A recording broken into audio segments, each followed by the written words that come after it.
One night, after spending several days with his wife, a man leaned down and whispered, "I love you." She smiled, and the man smiled back and said, "When I am 80 years old and think of my whole life, I know I will remember this moment." A few minutes later, she fell asleep. The man was left with the silence of the room and the soft sound of his wife's breathing. He stayed awake, remembering about everything they had done together, from their first date to their first holiday together and, ultimately, to their big wedding. These were just some of the life choices the couple had made together that had led to this very moment of silence in each other's presence. At one point, the man realized that it didn't matter what they had done or where they had gone. It didn't matter where they were going either. The only thing that mattered was the serenity of that moment. Just be together, breathing together and resting together. We cannot allow the clock, calendar, or pressure from outside sources to take over our lives and allow us to forget the fact that every moment of our lives is a gift and a miracle, no matter how small or seemingly insignificant. Being aware of the special moments you spend in the presence of those you love are the moments that really give meaning to your life. Once upon a time there was a businessman who was sitting on the beach in a small Italian village. As he sat, taking a brief break from the stress of his daily schedule, he saw a fisherman rowing a small boat back into the harbor. In the boat were a few large fish. Impressed, the businessman asked the fisherman, "How long does it take you to catch so many fish?" To which he replied, "Oh, not so long." The businessman was confused. "Why don't you fish for longer to catch even more?" "More? This is enough to feed my entire family and even offer some to my neighbors," the fisherman said. "So what do you do for the rest of your day?" inquired the businessman. The fisherman replied, "Well, I'd usually have caught my fish by late morning, at which point I go home, kiss my wife, and play with my kids. In the afternoon, I take a nap and read. In the evening, I go to the village to have a drink with my friends, play guitar, sing, and dance into the night." Putting his entrepreneurial hat on, the businessman offered a suggestion. "I have a doctorate in business. I can help you become much more successful. From now on, you should spend longer at sea and catch as many fish as possible. When you've saved enough money, buy a bigger boat to catch even more fish. From there, you'll soon be able to buy more boats. Set up your own company. Build a production plant to can the fish and control distribution, and move to the city to control your other branches." To this, the fisherman asks, "And after that?" The businessman laughs. "After that, you'll be able to live like a king, take your company public, float your shares and be rich." "And after that?" asks the fisherman once more. "After that, you can retire, move to a house by the sea, wake up early in the morning to go fishing, then return home to play with your kids, kiss your wife, take a nap in the afternoon and join your friends in the village to drink, play guitar and dance into the night." Puzzled, the fisherman replies, "But isn't that what I'm doing already?" Moral of the story: be content with what you have. Do you really need to keep pushing for more? Stress is often a choice. There's joy and peace in simplicity. In a peaceful countryside village, there lived a humble gardener named Sarah. Sarah had a small but beautiful garden filled with colorful flowers.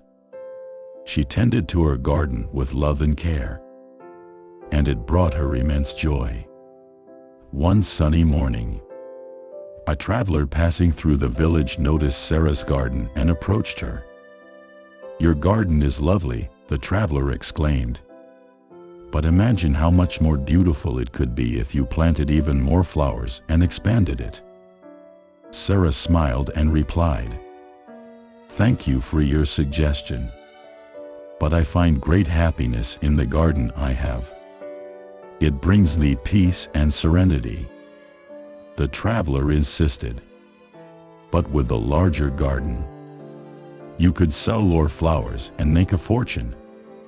Sarah pondered for a moment and then said, "I have enough to meet my needs and share some flowers with my neighbors. That brings me contentment." The traveler, unable to understand Sarah's simple joy, continued on his journey, chasing after dreams of wealth and grandeur. Years passed, and Sarah's garden remained as beautiful as ever. She continued to find joy in her daily routine of tending to the flowers, sharing them with neighbors, and enjoying the serenity of her garden. Meanwhile, the traveler's pursuit of wealth left him stressed and exhausted. He had achieved financial success but felt a constant longing for something he couldn't quite grasp. One day, the traveler returned to the village and visited Sarah's garden. He looked at her peaceful and contented face and said, "I chased after more for so long, but now I realize that simplicity and contentment are the greatest treasures." Sarah smiled and offered the traveler a freshly picked flower, saying, "Sometimes, the most beautiful things are right in front of us, waiting to be appreciated."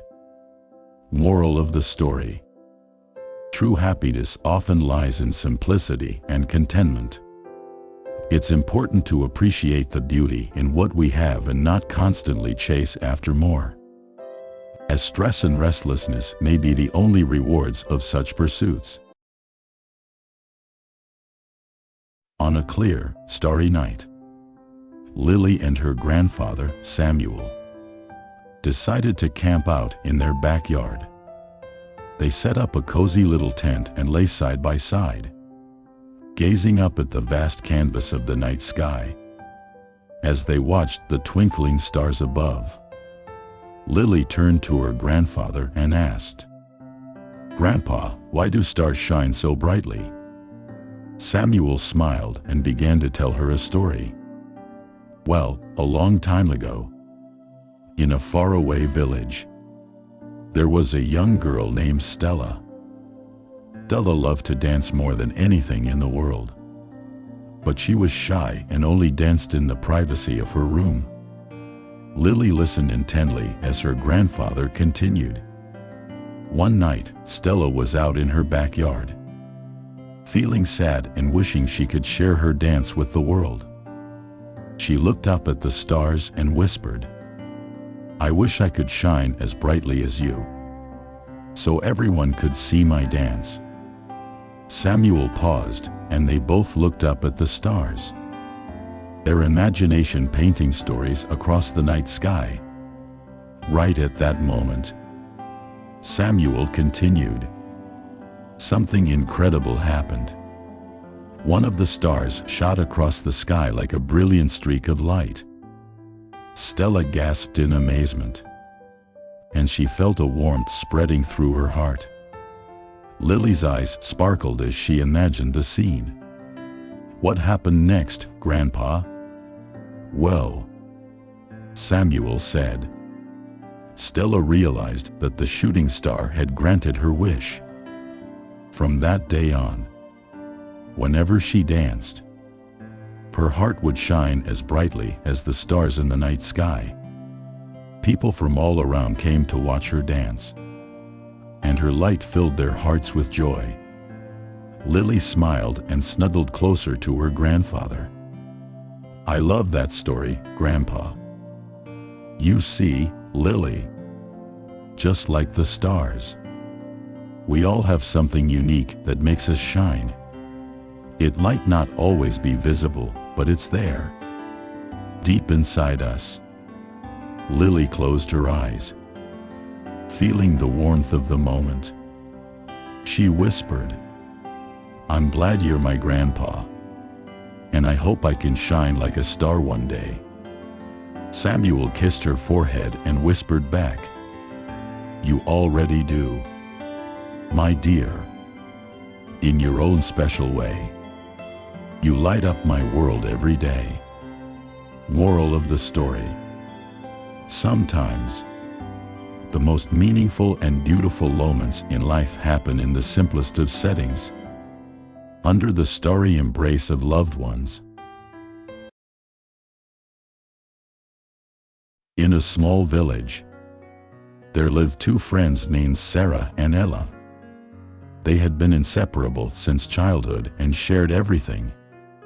One day, a misunderstanding led to a heated argument, and they stopped speaking to each other. Months went by, and their friendship remained broken. Both Sarah and Ella missed each other terribly, but their pride prevented them from reconciling. Each believed the other should be the first to apologize. One evening, as the sun dipped below the horizon, Sarah received a letter in the mail. It was from Emma, and it read, "I miss you, my dear friend, and I'm deeply sorry for our disagreement. Life isn't the same without you. Let's put this behind us and rekindle our friendship." Tears welled up in Sarah's eyes as she read the heartfelt letter. She realized how much she missed Emma and how foolish their argument had been. Without hesitation, she picked up her pen and wrote a letter back, accepting Emma's apology. The next day, they met at their favorite spot by the river. They embraced tightly, tears of joy streaming down their cheeks. They both realized that their friendship was far more precious than any disagreement. From that day forward, Sarah and Emma cherished their friendship even more. They learned that forgiveness and understanding were the keys to a lasting and meaningful bond.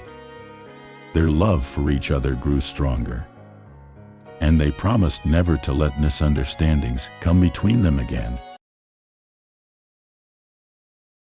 In a quiet suburban neighborhood, lived an elderly woman named Mrs. Jenkins. Known for her warm smile, she had a heart full of love but lived alone. One winter, a heavy snowstorm hit.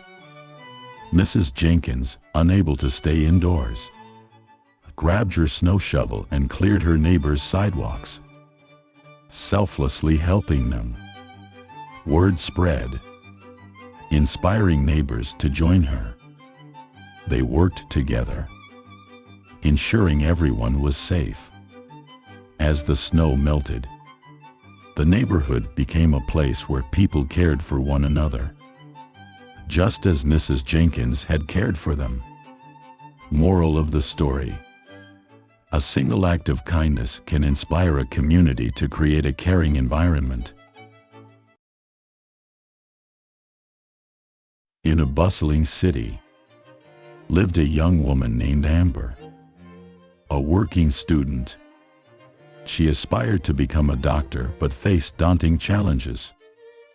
Amber worked part-time at a local cafe to support her college education, enduring long days of classes, work, and late-night studying. Despite her exhausting routine, Amber excelled in her studies, impressing professors with her dedication. Her colleagues admired her work ethic. One day, a cafe customer, Mr. Johnson, a successful doctor, noticed Amber's determination. Touched by her story, he offered mentorship and guidance. With Mr. Johnson's support, Amber's path to becoming a doctor became smoother. She worked tirelessly and studied relentlessly. Years passed, and Amber achieved her dream. Her graduation was a moment of immense pride. She thanked Mr. Johnson, and they shared tears of joy.